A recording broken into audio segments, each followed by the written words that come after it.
আজকে বাড়িতে এত কিছুর আয়োজন, মাছ মাংস শাক পোলাও মাংস সবকিছুই রান্না হইতাছে। সবাই মিল্লা খামো মোরা উড়া দুরা জুয়ান বুড়া সব মিল্লা খাওয়া ওই আজকে। আসসালামু আলাইকুম। আজকে আমাদের বাড়িতে এত কিছুর আয়োজন হওয়ার অনেকদিন হইলো ঘোরাফেরা করেছি, মায়ের হাতে রান্না খাইনি ভালো করে। নানিও বাসায় চলে আসছে, দাদি আর নানি একসাথে হয়েছে, বহু বছর পরে তাদের দেখা, তাদেরই আজকে কাজে লাগিয়ে দিচ্ছি। সবাই মিল্লা জিলেই রান্না করার প্রস্তুতি নিচ্ছে। মা নানি আর দাদি বহু বছর পরে একসাথে হয়েছে। এই দুইটা মানুষকে যে একসাথে দেখতে পারবো কখনোই ভাবতে পারিনি। তাদের অনেক বয়স হয়েছে, আলহামদুলিল্লাহ নানি এবং দাদিকেই দেখতে পেরেছি। আমার দাদা কিছু বছর আগে বিদায় নিয়েছে, দাদার জন্য সবাই দোয়া করবেন। আর বাড়িতে আজকে এত কিছুর আয়োজন একটাই কারণ, তাদেরকে নিয়ে আজকে খাবো।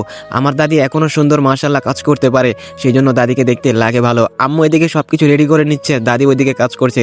নানিকে বসাই দিছি তরকারি কোটার জন্য, সবকিছু রেডি করে নিচ্ছে।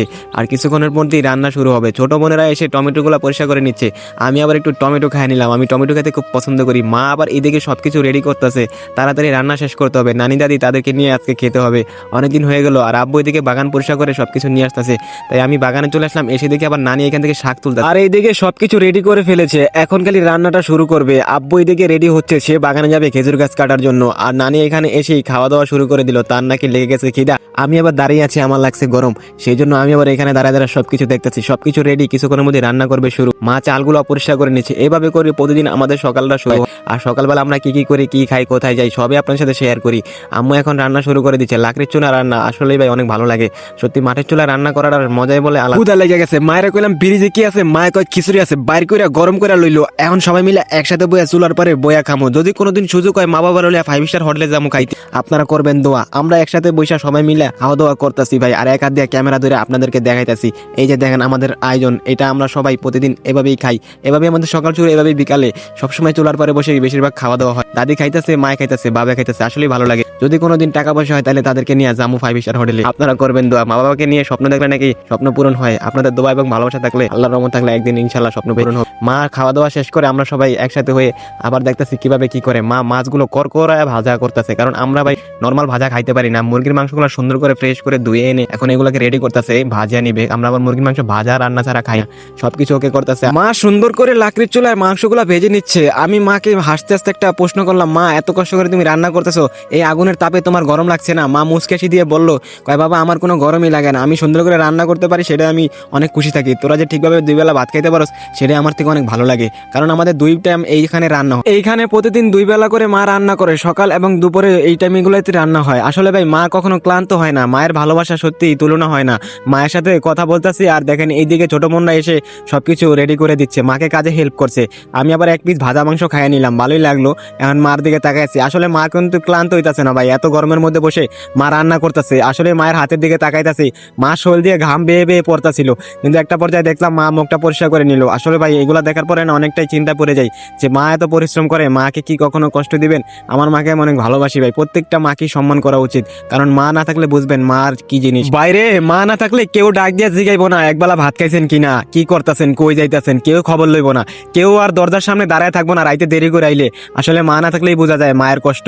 আপনার মাকে আপনি ভালোবাসবেন, সবার মাকেই সম্মান করবেন, আর সবার মাই সবার কাছে সেরা। কিন্তু ভাই পার্থক্য, ভালোবাসা আলাদা আলাদা, কিন্তু মায়ের ভালোবাসার তুলনা হয় না। মা সন্তানকে অনেক পরিমাণে ভালোবাসে। আপনি না খেয়ে থাকলে আপনার মাই আপনাকে জিজ্ঞাসা করবে বাবা খাইছো কিনা, আর আত্মীয় স্বজন 1 দিন বা 2 দিন ভালো করে জিজ্ঞাসা করবে, তারপর আর খবর নিবে না। এই যে দেখেন আমার টুকটুকি ভাতিজি চলে আসে দুষ্টামি করার জন্য, আর ছোট বোন জিরা বেটে নিচ্ছে। আমাদের তরকারিতে সবসময় আমরা জিরা দিই, সব ধরনের মশলা দিয়ে তরকারিগুলো তৈরি হয়। মাম তো বোন চুলার পরে বইয়া লাকড়ে গোস্ত আছে, সেও নাকি রান্না করতে পারে ভালো। যাই হোক, সুযোগ পাইলে তার হাতে কোনো একদিন রান্না খা।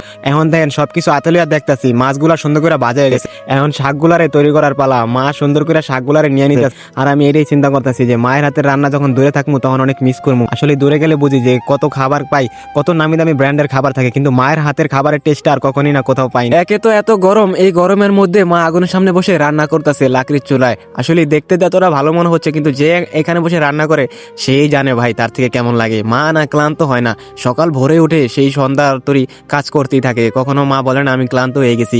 এটাই তো মায়ের ভালোবাসা রে ভাই, কখনো আমাদেরকে বুঝতে দেয় না যে সে কতটা কষ্ট করে কাজ করে।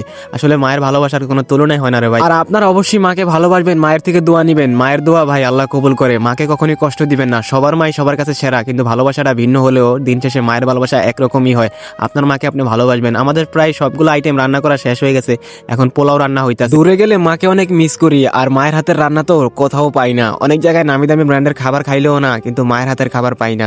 অনেক হোটেলে গিয়েছি, অনেক ভালো ভালো খাবার দেখেছি, এগুলার স্বাদ অনেক ভালো, কিন্তু মায়ের মতন না। মায়ের খাবারের আলাদা একটা টেস্ট থাকে, মায়ের হাতে যে রান্না হয়। আসলে সবগুলা রান্নার আইটেম প্রায় শেষ হয়ে আসছে, এখন শাকগুলো হয়ে যেতেছে, পোলাও হয়ে যেতেছে, এখন দেরি হয়ে যেতেছে, বিকাল হয়ে গেছে অলরেডি।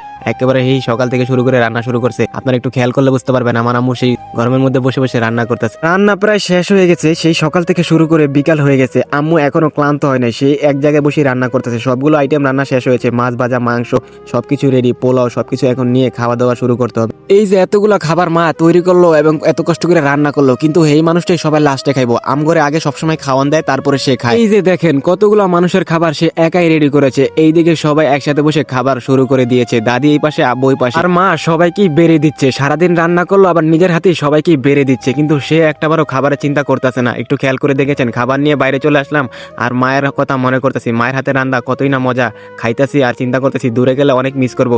ভাই আপনি আপনার মাকে ভালোবাসেন, মাকে কখনই কষ্ট দিবেন না। মা না থাকলে কেউই আপনাকে জিজ্ঞাসা করবে না। আজকের ভিডিওটা এখানে শেষ করছি, সবাই আমার মায়ের জন্য দোয়া করবেন ভাই। চ্যানেলটা সবাই সাবস্ক্রাইব করবেন। আজকের ভিডিওটা এখানে শেষ করলাম।